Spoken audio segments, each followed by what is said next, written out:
Live from Fargo and serving you on TV, online, and on the go. This is Valley News Live 10 at 10. It's difficult for the workers to always be as fast as they are when we're shorthanded as we are. Too many jobs and not enough people to work. As a result, the restaurant and the food industry locally is feeling the pinch. Thanks for joining us tonight. Their hassles are turning into your hassles when you decide to go out to eat. Valley News Team's Ashley Bishop talked with restaurants about what they're doing to lessen the impact. The signs are everywhere. Now hiring. Join our team. Apply within. Restaurants need employees. We're having trouble getting enough workers, and the ones we do get, we're having trouble keeping them because they're not dedicated so much. And being short-staffed places additional stress on those that are willing to work. I only get one day off, and I sometimes have to come in and work. At Romo's, they're trying not to let their staffing problems impact their customers. But down the road along 13th Avenue South in Fargo, it has. On Sunday, the Dairy Queen only had enough workers to staff their drive-thru. The manager there says so far it has only happened once, and they continue to look for people to hire. I've noticed everywhere I go, everything's got help wanted signs up. I would say mostly, though, it's the food industry. The problem may stem from several factors, including low pay, and that the food-related jobs are looked at as entry positions. People don't stick with it long because they aim to do more. Customers we spoke with say they like having a variety of restaurants and don't let the workers' shortage impact their dining decisions. Yeah, if the food's good and the service can still be good, I think, even if they're short-staffed, as long as wait staff communicates with you. In the meantime, restaurants that run into worker shortages are hoping that they are temporary and that customers will understand. No matter where they go, they expect it to just be fast and on the, it's difficult for the workers to always be as fast as they are when we're shorthanded as we are. In Fargo, Ashley Bishop, Valley News Live. North Dakota Job Service has nearly 500 job openings in the food service industry for our area. They tell us there are many more that aren't being reported. A standoff that has now lasted nearly 12 hours continues near Thief River Falls tonight. Neighbors say it's happening at the Eric Reinbold farmstead. The sheriff says that it is started with a domestic disturbance call this morning. Valley News Team's Neil Carlson has the very latest. A U.S. Customs helicopter was on the scene here 15 miles southeast of Thief River Falls, along with law enforcement officers from 3 counties, including the Grand Forks SWAT team. Sheriff Kuznia says this whole incident began at 10:30 this morning. He says his main goal was to wait out the armed man and hope all of this ends peacefully. Neighbors say Eric Reinbold lived here with his wife and 4 small children. Authorities say his wife and children are safe. She got out of the house safely, correct? And basically just worried that he may have a gun for his safety, your safety. Well, just like anyone in northern Minnesota, everybody's got guns, and we're worried about that, and we don't want to get anyone hurt. Okay. And so we're using precaution so everyone's safe. The sheriff says Reinbold is believed to be in the house or on the property and may be armed.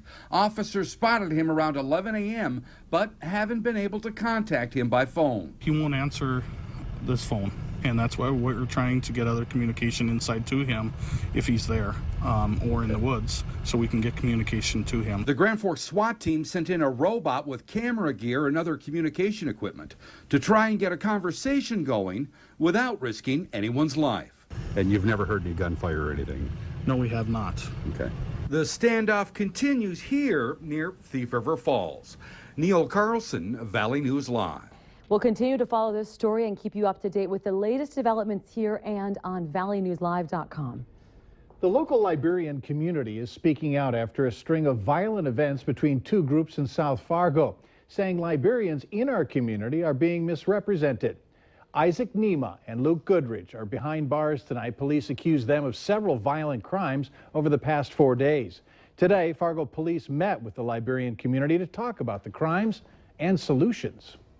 These are just 1 or 2 criminals who are committing crimes within our community, and they need to be addressed that way instead of then looking at us as an immigrant or a bunch of refugees criminals, for which we are not.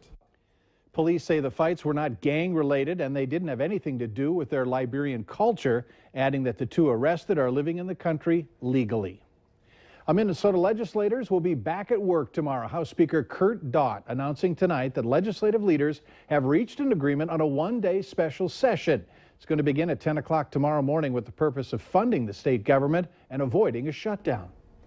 More than $800 was raised tonight by Tiny Tykes Childcare. A lemonade and a popcorn stand were all set up to raise money for the family of baby Owen Skoji.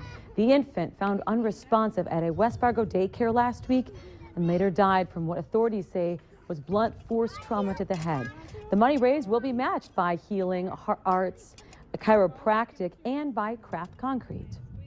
Well, the number of children who are poisoned by nicotine continues to rise in Minnesota, and the Minnesota Department of Health said that e-cigarettes are to blame. Adrienne Brodus reports.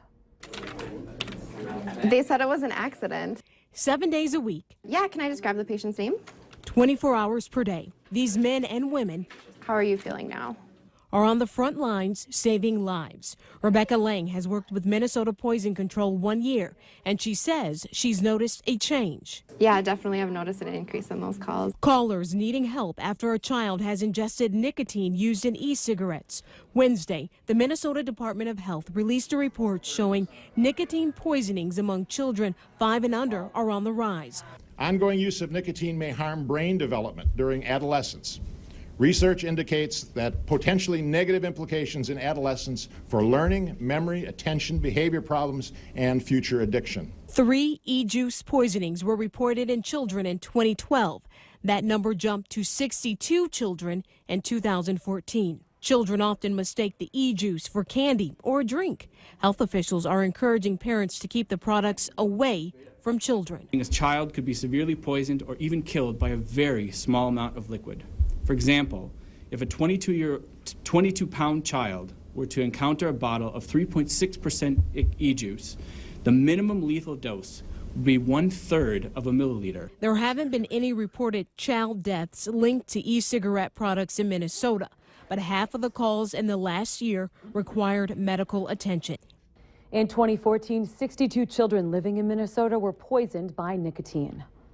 What a better way to celebrate the coming of summer than an evening filled with art, wine, shopping, and dining at the Corks Canvas event. This yearly tradition brings 300 to 600 people from the community to downtown Fargo to each of the 5 events throughout the summer. Another event was held tonight. The 29 participating business locations have local artists displaying their artwork and wine samples from Happy Harry's bottle shops. Now, if you weren't able to attend tonight, we have a list of upcoming events. Just go to our website, valleynewslive.com, and click on the hot button. And the first... traffic in this road.